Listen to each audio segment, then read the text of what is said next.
अस्सलाम वालेकुम, कैसे हैं आप सब। उम्मीद है बिल्कुल ठीक ठाक होंगे। सर्दियों का सीज़न हमारे बहुत सारे प्लांट्स के लिए डोरमेंसी का पीरियड होता है, यानी हमारे प्लांट रेस्ट पे चले जाते हैं। और इन्हीं प्लांट्स में हमारे डिफरेंट प्रकार के प्लांट भी शामिल हैं।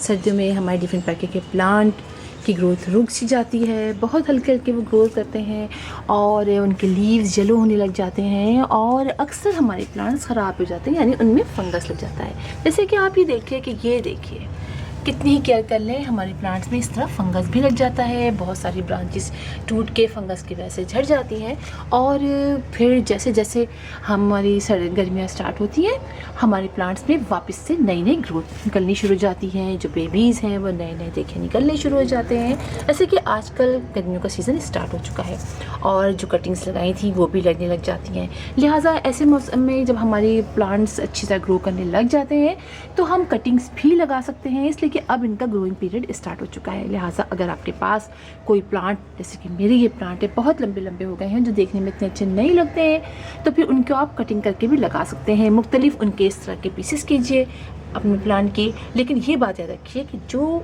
ऐसे लिटा के रखिए या फिर जिस तरफ से कट कीजिए वो साइड नीचे रखिए और ऊपर वाला पोर्शन जो होगा वो ऊपर रहेगा। जैसे स्टिक यूँ है ना, जैसे कि ये स्टिक है आपकी, आप यहाँ से कट करेंगे तो ये जो पोर्शन आप कट के निकालेंगे वो यूँ लगाएंगे, इसको उलट के नहीं लगाएंगे। बस ये बात याद रखिएगा और बस आपके प्लांट में आहिस्ता आहिस्ता ग्रोथ स्टार्ट हो जाएगी।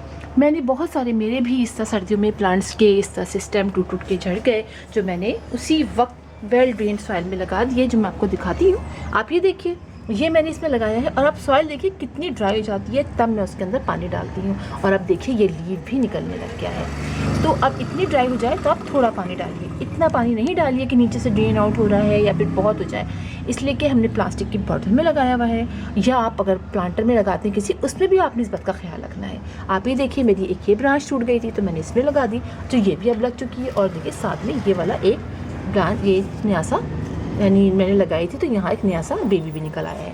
इसी तरह आप देखिए कि ये मैंने इसके अंदर लगाया है। तो ये टाइम है अपने प्लांट को, अब आप करना क्या है, आपने अपने प्लांट को, चूँकि सर्दियों में हमने उसको ऐसी जगह पे रखा हुआ था जहाँ हल्की सी छन के डायरेक्ट सनलाइट भी आ जाती थी, इसलिए कि ये प्लांट जो है वो समझिए बिल्कुल शेडी एरिया में नहीं रह सकता।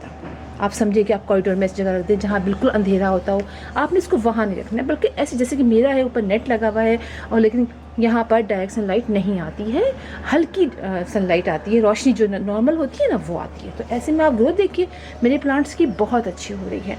लिहाजा गर्मियों में अब आपने अपने प्लांट्स को ऐसे रखना है। अगर छन के पहले हल्की सी धूप आती थी, डायरेक्ट सनलाइट आती थी, तो अब उनमें नहीं आनी चाहिए। आप देखिए इसमें भी नई नई ग्रोथ शुरू हो गई है। बेफाके की काफ़ी वैराइटीज़ होती हैं और मेरे पास 3-4 वैरायटी हैं इसकी, सारी माशाल्लाह से अब बहुत अच्छे ग्रो कर रही हैं। अब आपने अपने प्लांट के जितने भी लीव हैं उनको कट कर दीजिए, जो आपको लग रहे हैं कि पीले से हो गए, येलो हो गए, वो कट कर दीजिए और आप इनको फर्टिलाइज़ भी कीजिए। हर 15 डेज से आपने इनमें गोबर की खाद का, कंपोस्ट का, एनपीके का, जिसका भी फर्टिलाइज़र आप डालना चाहें लिक्विड फर्टिलाइजर डाल दीजिए।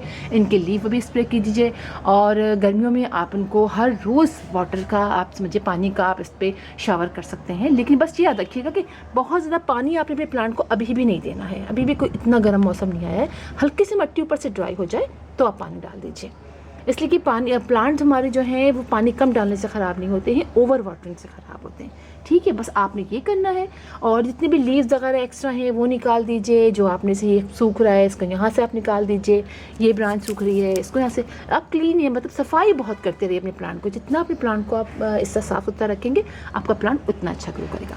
मैंने कहा चलिए आप लोग को बता दूँ, इसलिए कि डिफरेंट बाकी के काफ़ी आ रहे थे, क्वेश्चन आए थे मेरे पास कि उनके प्लांट की ग्रोथ नहीं हो रही थी, लेकिन अब परेशान ना हो, अब उनकी ग्रोथ स्टार्ट हो जाएगी। देखिए अब इसमें सारे नए नए लीव्स भी निकलने शुरू हो गए। बस आप जो इसे केयर करते हैं, मेरी बहुत सारी वीडियोस इसमें मौजूद हैं, आप चेक कर सकते हैं कि हमें अपने डिफरेंट बच्चे को क्या किस तरह केयर करनी है, तो फिर इंशाल्लाह आपके प्लांट्स की लीव भी बहुत अच्छे होंगे। अब मेरी लीव देखिए कितने बड़े बड़े हो रहे हैं, बहुत माशाल्लाह, बहुत बड़े बड़े। और 2-3 मेरे प्लांट्स जो आपने देखे होंगे वो तो बहुत ही बड़े हो गए हैं। तो बस इस तरह से आपने केयर करनी है अपने प्लांट की और उनको शेडी एरिया में रखना। अगर आप उसको रखते हैं कमरे के अंदर, जैसे आप चाहते हैं आप बेडरूम में रखें या लिविंग रूम में रखें, तो कम से कम ट्यूबलाइट वहाँ पर दिन में भी जलती रहे और रात को कम से कम 24 घंटे में से 12 घंटे तो ट्यूबलाइट की रोशनी इसको मिलनी चाहिए। वरना विंडो के पास रख दीजिए जहाँ से समझिए आप ब्राइट भी नहीं कहूँगी, इसको ब्राइट सनलाइट भी पसंद नहीं होती है, बस जो नॉर्मल सनलाइट आती है वो आपके प्लांट को मिलती रहे। ठीक है, बस इस तरह आपने अपने प्लांट की केयर करनी है, फर्टिलाइज़ करना है, और कोई इंसेक्ट वगैरह का अटैक नहीं होता है इसके ऊपर, इससे परेशानी की बात नहीं है। अगर आपको लगे और हल्का सा आप किसी कॉटन पे लगा के अगर आपको लगे कि हाँ नहीं कुछ प्रॉब्लम लग रही है आपके प्लांट के ऊपर, तो आप कॉटन लीजिए, उसके अंदर ऑयल लगाइए और थोड़ा सा सोप लगाइए और अपने प्लांट को इसके ऊपर से साफ़ कर दीजिए, जो भी चीज़ होगी वो साफ़ हो जाएगी। कोई ऐसी प्रॉब्लम नहीं होती है इस प्लांट के अंदर। ठीक है, बस आपने ये करना है अपने प्लांट पे। तो फिर इंशाल्लाह आप लोगों से मुलाकात होगी किसी और वीडियो में किसी और टॉपिक के साथ। तब तक के लिए अल्लाह हाफ़िज़।